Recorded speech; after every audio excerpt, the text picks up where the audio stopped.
प्रेमानंद महाराज जी ने बताया है जन्माष्टमी व्रत खोलने का सही तरीका। 100 पापों से मिलती है मुक्ति।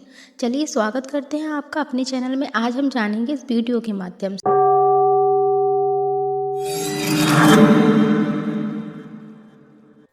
इस हफ्ते जन्माष्टमी है। इस दिन कई लोग व्रत रखते हैं। वहीं कुछ लोग जन्माष्टमी के व्रत को लेकर काफ़ी कंफ्यूज में भी रहते हैं। प्रेमानंद महाराज ने अब जन्माष्टमी के व्रत से जुड़े नियमों को बताया है। साथ ही उन्होंने यह भी बताया है कि इस दिन व्रत का क्या महत्व है और जन्माष्टमी पर इस दिन व्रत की अलग ही रौनक होती है। नंद के लाल श्री कृष्ण जन्मोत्सव की तैयारी सभी मंदिरों में शुरू हो चुकी है। मंदिर और गृहस्थ वाली पूजा 2 दिन होगी। 15 को मंदिर में पूजा होगी और वहीं 16 तारीख को घरों में नंद के लाला का जन्मदिन मनाया जाएगा। सुंदर झांकियों के साथ साथ लोग भगवान कृष्ण के लिए दूध, दही, मक्खन और मेवे से बने हुए भोग को तैयार करते हैं। वहीं व्रत को लेकर लोगों के मन में कई तरह के सवाल होते हैं कि रखा जाए या ना रखा जाए। रखा जाए तो फिर कैसे रखा जाए। बता दें कि वृंदावन के महान संत प्रेमानंद महाराज ने अब जन्माष्टमी के व्रत का सही नियम बताया है। उनका कहना है कि अगर सही तरीके से जन्माष्टमी का व्रत ना रखा जाए तो इसका पूरा फल नहीं मिलता है। जन्माष्टमी की पूजा और व्रत का सही नियम प्रेमानंद महाराज के अनुसार जन्माष्टमी वाले दिन नए वस्त्र और आभूषणों से श्री कृष्ण का श्रृंगार करना चाहिए। इसी के साथ श्री कृष्ण के 108 नाम का जाप करना चाहिए। साथ ही इस दिन कृष्ण लीला की गाथाएं सुननी चाहिए और घर में ही रहकर श्रद्धापूर्वक कीर्तन करना चाहिए।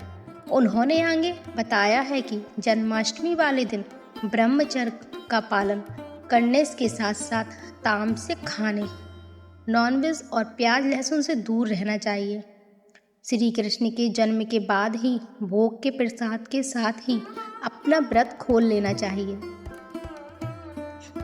जन्माष्टमी पर मंदिर जाना है या नहीं, प्रेमानंद महाराज ने इस सवाल का भी जवाब दिया है।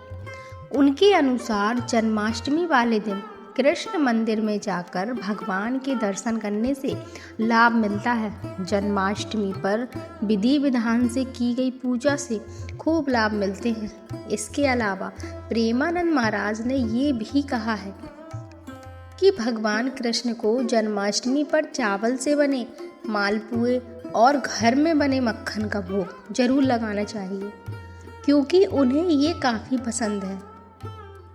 100 एकादशी व्रत के बराबर जन्माष्टमी का व्रत। हिंदू धर्म में शास्त्रों में ये बात लिखी है कि एकादशी का व्रत का बहुत ही महत्व है। मान्यता है कि इस व्रत से पापों से मुक्ति मिलती है। वहीं ऐसा भी कहा जाता है कि जन्माष्टमी का व्रत 100 एकादशी व्रत के बराबर होता है। इस दिन व्रत रखने से 100 पापों से मुक्ति मिलती है। इस दिन व्रत रखने से इंसान के सारे कष्ट दूर हो जाते हैं। उदय तिथि के अनुसार कृष्ण जन्माष्टमी 16 तारीख को मनाई जाएगी। अब सवाल है कि भगवान कृष्ण की कैसी मूर्ति की पूजा करें। चलिए जानते हैं। भगवान श्री कृष्ण का जन्म भाद्रपद मास के कृष्ण पक्ष की रोहिणी नक्षत्र में मध्य रात्रि को हुआ था। इस बार कृष्ण जन्माष्टमी 16 अगस्त को मनाई जाएगी। इस वर्ष जन्माष्टमी पर अमृत सिद्धि व सर्वार्थ सिद्धि का अद्भुत योग बन रहा है। भगवान श्री कृष्ण का जन्म भाद्रपद मास के कृष्ण पक्ष की रोहिणी नक्षत्र में मध्य रात्रि को हुआ था। इस बार कृष्ण जन्माष्टमी 16 अगस्त को मनाई जाएगी। इस वर्ष जन्माष्टमी पर अमृत सिद्धि व सर्वार्थ सिद्धि का अद्भुत योग बन रहा है। इस जन्माष्टमी पर भरणी कृतिका और आधी रात को रोहिणी नक्षत्र का भी योग बन रहा है, जो इस दिन को और भी विशेष बना रहा है। अष्टमी तिथि का मान कल 15 अगस्त शुक्रवार की रात को 11:48 बजे से शुरू हो गया था, लेकिन उदया तिथि में 16 को जन्माष्टमी मनाई जाएगी। जन्माष्टमी पर भगवान कृष्ण की हमें कैसी मूर्ति की पूजा करनी चाहिए, आज हम इस विषय में बात करेंगे। जन्माष्टमी पर आपको भगवान का ध्यान करते हुए उनकी प्रतिमा की पूजा करनी होती है। उनके किसी भी स्वरूप की मूर्ति आप खरीद सकते हैं। अधिकतर लोग जन्माष्टमी पर बाल कृष्ण की स्थापना और पूजा करते हैं। अगर इस दिन वैवाहिक जीवन में मधुरता लाना चाहते हैं तो आपको बांसुरी बजाते हुए कृष्ण राधा की मूर्ति की स्थापना करनी चाहिए। राधा कृष्ण की मूर्ति के से विवाह संबंधी परेशानियां कम होती हैं। इस दिन शंख और शालिग्राम भी घर पर लाना चाहिए। संतान के लिए बाल गोपाल और सभी मनोकामनाओं के लिए बंसी बजाते हुए अकेले मोहन की मूर्ति घर लानी चाहिए। इस दिन भगवान को पीताम्बर अर्पित करें।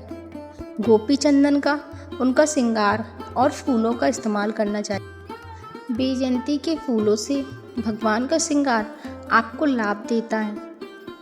16 को क्यों मनाई जाएगी जन्माष्टमी?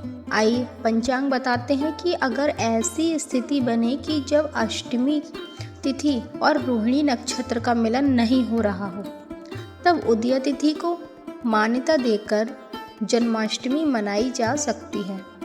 ऐसे में उदया तिथि के मुताबिक 16 अगस्त दिन शनिवार को जन्माष्टमी मनाई जाएगी। हालांकि रोहिणी नक्षत्र 17 अगस्त को सुबह 4:38 से लग रहा है। कृष्ण जन्माष्टमी पर अगर उनके 108 नामों का जाप कर लिया जाए तो जिंदगी से सारे दुख मिट जाएंगे। वहीं माना जाता है कि जो लोग ऐसा करते हैं उनके सारे पाप भी धीरे धीरे करके नष्ट होने लगते हैं।